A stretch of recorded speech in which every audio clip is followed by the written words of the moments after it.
On the Fringe with Dan RadioStyle. Hope everybody out there's having themselves a great day. Exploitation is something that has plagued this planet for, probably many, many thousands of years for that matter. People taken advantage of that maybe are weaker, people taken advantage of that are maybe impoverished, people taken advantage of because they might be of a different sex or they might be younger. There's a lot of places where exploitation has happened. And certainly one of the things that we've been finding out about a lot lately, especially in a lot of this Q stuff, is that there's a lot of Hollywood people. There's this Epstein and Maxwell. We've got all of these components, Wiener's laptop, where some very horrific things have happened. Horrific things that are beyond even talking about. There's so many crazy stories out there. But more importantly, people certainly being taken advantage of, people being abused, people being raped. There is all sorts of misbehavior that's happened. And there's this strange core of people within the upper echelons of society that seem to have this different level of justice versus the rest of us. They seem to be able to do things and they're untouchable. They're beyond reproach. But it seems that these things are being, one, brought to our attention right now in these most recent Q posts, but two, I think there's some attention being brought to it because I think some people are about to go down. Now, one's being called out in particular. We'll spend some time talking about that. We'll get there in a moment, but his newest post, 4588, do not give up the citizen investigation.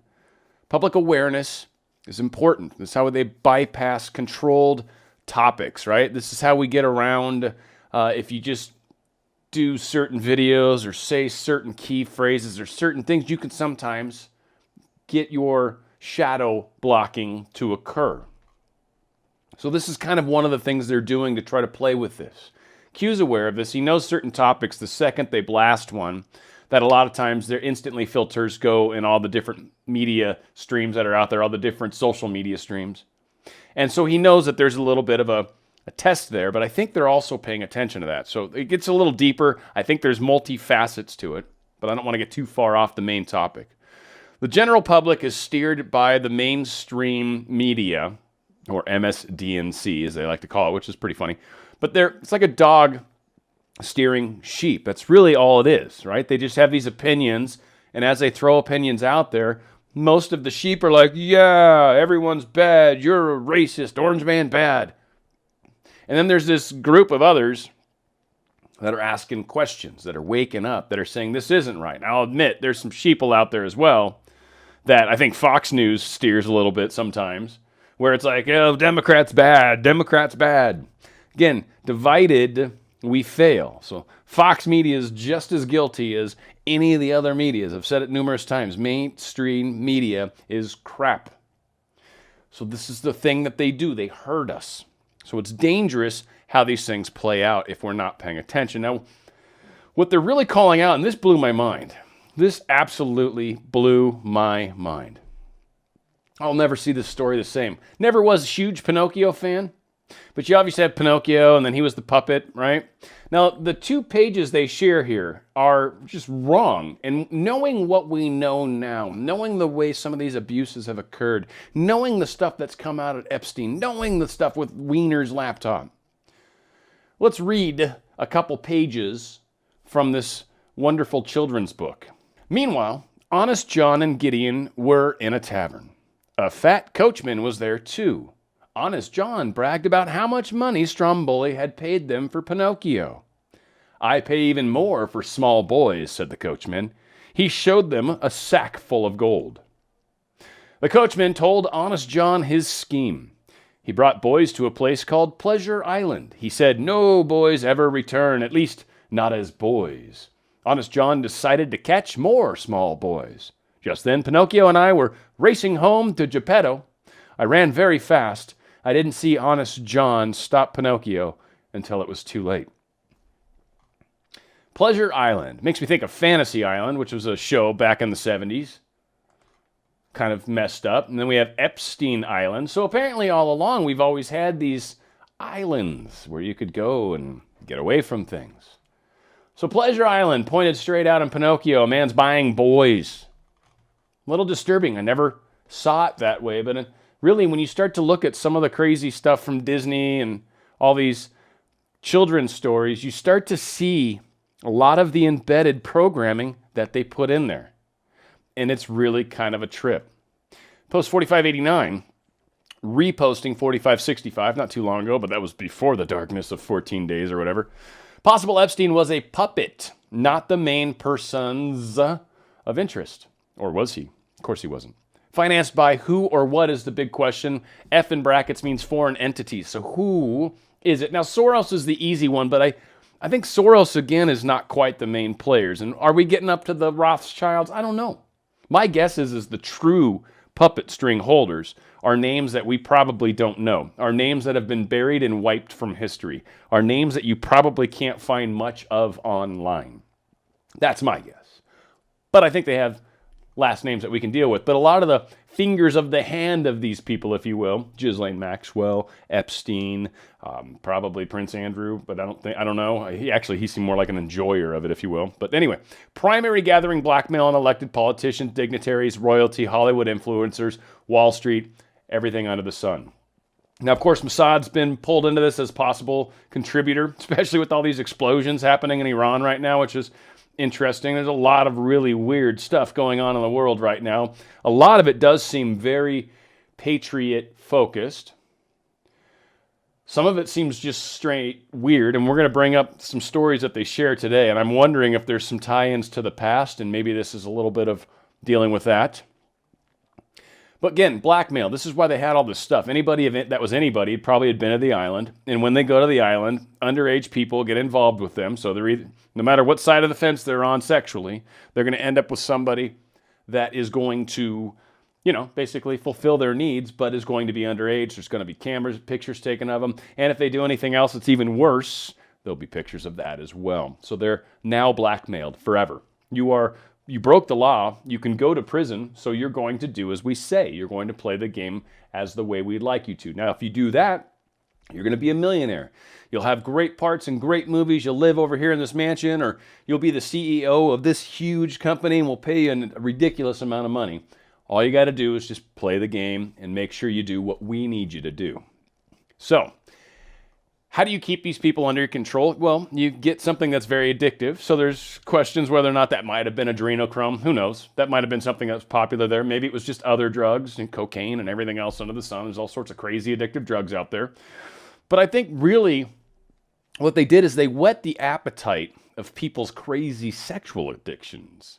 And they got them going into those directions. And when they did, again, they wanted to come back for more. They got a taste of that. And now they want to come back. So it's easy to control, easy to reward. Do this for me, and we'll let you come back to the island.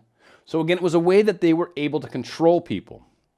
They have a lot of this on tape. They have to. There was gobs of information. They raided the Epstein Island. They raided all of Epstein's properties that are all over the place. Ghislaine Maxwell, I think, has been helping. We'll find out for sure. I know she's scared for her life because, frankly, everyone knows their deep state's going to try to kill her. They're very worried about her running around. So they also share a link here that's kind of interesting, and I think it starts to tell more of this story. Epstein was Pinocchio, with Geppetto Ghislaine pulling the strings, essentially saying Ghislaine was actually the one that was a bit more high up the food chain than Epstein. Epstein was just someone that was kind of bribed himself, had a job. You man this mansion and fortress. You bring people over. You entertain. You get to do some of your crazy perverted stuff because they probably had blackmail on him too. Maxwell comes from a very strange family, so a lot of interesting family there. Father supposedly commits suicide on a boat. So really, right off the bat, you almost have to question if he ever really did commit suicide or did he disappear, because those types of things can happen too. Sometimes you want to get out of the limelight. She supposedly took it very hard, so whatever the case was, she might not have known up front. But they're calling it out and basically saying this chick knows a lot more than this guy ever did, and probably why we didn't mind that something happened to Epstein, because he never really was the one that we were after. He was the obvious easy guy, but he was just the worker bee. She apparently was holding puppet strings, at least is what they're telling us. Now, something that's kind of interesting, post 4590, there's a fun little picture here of Kevin Spacey, sorry, and Ghislaine Maxwell sitting in the Queen's chairs. Now, one thing that's funny, if you look, Ghislaine's on the left, Kevin's on the right, Queen's on the left, King's on the right, so they're following that suit rather well. But they're sitting in some sort of royal chairs. Apparently this was at Buckingham Palace, right? So I'm assuming there's some royalty involved. But this marks the third Spacey accuser to die in 2019. Now, it's just funny. They're just rehashing a story. Now, when Q rehashes stories, it's like kind of like when Trump sort of hints at something weird, like, yeah, if you can get light inside somebody, who knows what could happen? And then, like 6 months later, some weird technology's coming out that he was basically referencing. Well, here's another one of those things where when Q references something that's in the past, especially a little ways in the past at this point, there might very well be a reason for it. Now, one thing that's kind of ironic, Kevin Spacey's accuser dies by suicide day after actor posts "kill them with kindness" video. Now, it's interesting. This is the video they're talking about, and I don't want to play it because I don't know, it's probably creepy. I don't even know. But what's interesting, and they pointed out here, let me see if I can find the spot, but this marks the third accuser to die. In May, Linda Culkin, who accused Spacey, 60, of sexual harassment, was killed when she was struck by a vehicle in Massachusetts. In September, an anonymous massage therapist who accused Spacey of sexual harassment died in the middle of a lawsuit against the actor. Then Ben's death comes one day after Spacey released a video on YouTube titled KTWK, Kill Them with Kindness. Stoking a roaring fire in the back place is Christmas stockings hanging with care, him wearing a sweater, which is kind of weird, poinsettia. I mean, it's got that look of Christmas. But he basically said, the next time someone does something you don't like, you can go on the attack, but you can also hold your fire and do the unexpected, said the Oscar-winning, as music played in the background to give it that dramatic effect. And then he says, once again, quote, "You can kill them with kindness." Creepy, creepy, creepy. Why is Q calling out Spacey? Who do you think is going to be one of the big actors to fall? We had that list of people, remember, that we're going to get pulled in, that indictments were going to be unsealed. I would not be remotely surprised if maybe next week we hear about Mr. Spacey getting picked up. Who knows? We'll see. But he has obviously had all sorts of allegations thrown at him by a number of people. And so it wouldn't be too big a surprise if they've got a few things lined up against them. Post 4591, we've got a 5x5. Like, are we sure? Is this what's going on? What's going on, Q? Now, one thing that jumped out at me, first off, going to say, I was brought up Catholic. I was confirmed, First Communion, whole 9 yards. Okay, I don't currently go to church all that much anymore. Girlfriend wants me to go on her birthday, so once a year I go with her. But I was brought up Catholic. And one thing I'm going to call out is the Catholic Church has a huge history of a number of atrocities, but certainly of taking advantage of young boys. Something that's very common in the church. It didn't happen to me personally, but I know of people it did happen to. In fact, I went to a private school and our pastor got busted for supposedly giving a kid AIDS. That was the story, but at least he got kicked out. And yeah, so a lot of bad stuff kind of went down there. So it's something that's certainly been close to my world. But they are an establishment that has looked the other way in numerous cases. So part of me is wondering if this is maybe penance, if this is maybe, I don't know. I don't approve it. I don't think it's okay. But what really jumped out at me as weird was, according to St. Joseph's pastor, Reverend John Paul Walker, the church was desecrated using pink paint, including a pentagram and the symbol for anarchy. Pink. That is a weird color to choose for a pentagram and for the symbol of anarchy. Red, black, like a number of other colors. Yeah, it makes sense. Pink is a very soft, feminine sort of version of red, a sweeter version of red. It's really weird. So not sure what's going on there. Maybe that's all the hardware store had when they looted it. Possible. No one wants pink paint. Don't know. I found that weird. Jumped out at me.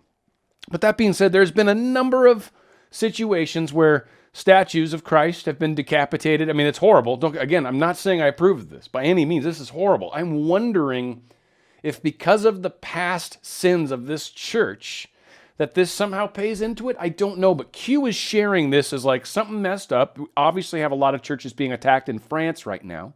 So places in the world that tend to be very left-leaning and left-controlled and very socialistic in its thinking seem to be also doing similar behaviors. So there definitely seems to be a bad side to this, but it's just weird, I guess, how karma plays out maybe. I'm just calling it out. Well, we've had the Virgin Mary decapitated, the Virgin Mary lit on fire. So a number of stuff. July 11th, arson, statue of Uniparicera out here up in Sacramento.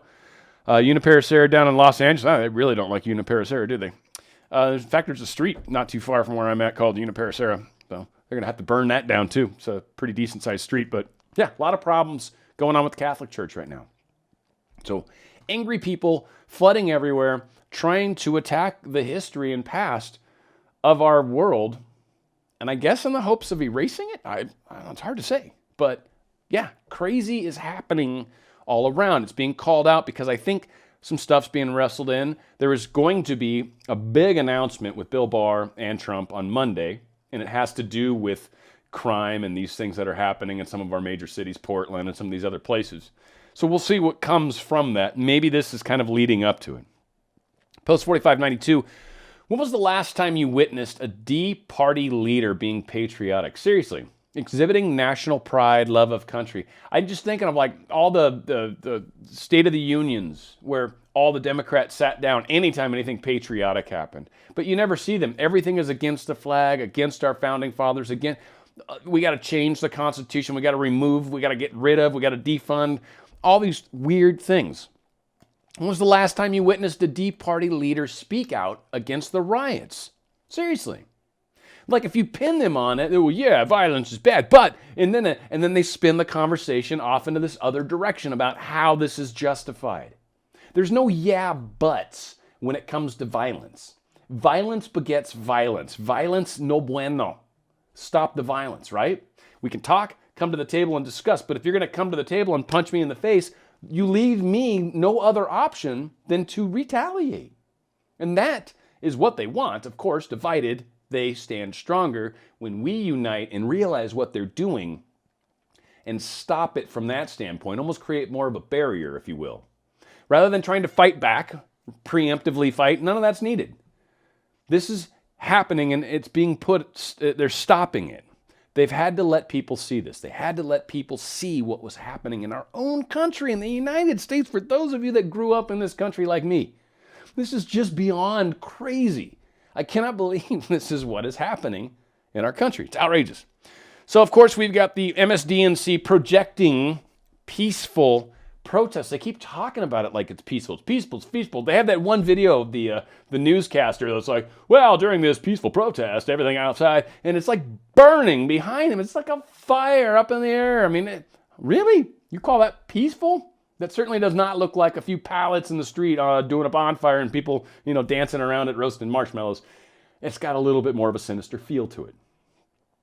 When was the last time you witnessed a D-party leader support those who took an oath to protect and defend? Now, first off, I'm sure somebody went after him on this, took an oath to protect. Now, N and T are not close together. It could totally just be a mess up. Could actually mean something. Sometimes when he switches letters, it means something. I feel like that's 5D chess in a weird kind of way. And so, whatever. Just pointing that out. That's something. And I'm not being the grammar police because I've made plenty of mistakes. I've misspelled plenty of videos' titles, for crying out loud. Anyway, it happens. We all got to be forgiving about this. But when was the last time you witnessed a D-party leader support and call for unity across our nation? They tell everybody that Trump's divisive. I don't hear them being uniting. I want to sing Reunited because it feels so good. And we're not singing it. No, we're not. Not at all. When was the last time you witnessed D-party leaders support and clips? Why do they want people divided? Think about it. When we're busy pointing fingers at each other, when we're busy hating one another, when we're busy looking across the aisle and making bad faces and throwing stuff at each other, we're not helping anybody. But when we can reach across the aisle and put our hand out and extend an olive branch and offer somebody some little way they can come in and start talking about something, then we're doing a huge service to the bigger picture. Why do they want people categorized? Again, if you can group people, then you can throw rocks at them easier, basically. I mean, essentially, that's what it comes down to. When you can categorize, put somebody into a category, now I can demonize, now I can label, now I can do all sorts of things to you because you're in your little box. You're in your box and you need to behave like people in that box behave. And if you don't, well, I'll put you in a different box, dadgummit. So again, we've got who controls the Democratic Party leaders? Okay, and that's a huge question that one's got to really, and I've been asking a lot. Who's really in charge? It's not Obama. And I don't think it's Soros. I think Soros is like maybe the hand of the interim, the guy that's going to fall, frankly, when they bust this side of the business. Like Soros going down for sure. He's tied to the people above him.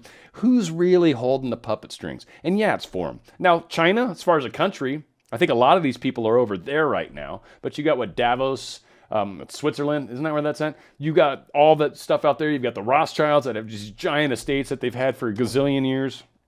I don't know. There's something else larger going on. But truly, the great Democrat, but deceivers, and D is in bold and brackets, and it's a target. Right now, they're taking them down. They're going after them. And I'm seeing a lot of things. I'm seeing stories. Even on the mainstream media, they have to leak parts of the stories. They'll spin it in different ways. So you've got to be mindful of what they're doing, that they're trying to put their little spin on it. But they still have to take real facts and then spin. And that's what's funny. The mainstream's so used to being able to say, here's a few teeny tiny number of facts. Here's how you should think about it. And that's what they do, is they tell people how to think. Well, what's happening is people are like, whoa, I'm not listening to you anymore. Done doing that. You guys are not being honest. You're not going to tell me how to think. I'm going to start thinking for myself. And hence, people start waking up. Post 4593.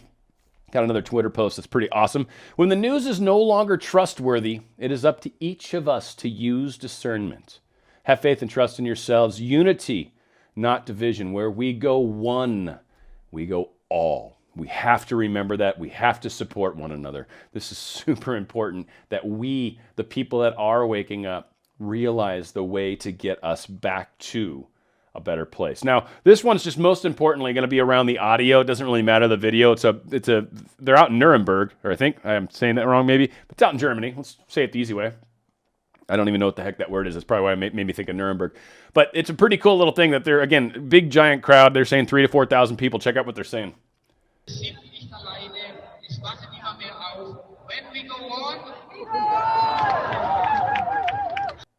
That's pretty cool, right? Where we go one, we go all.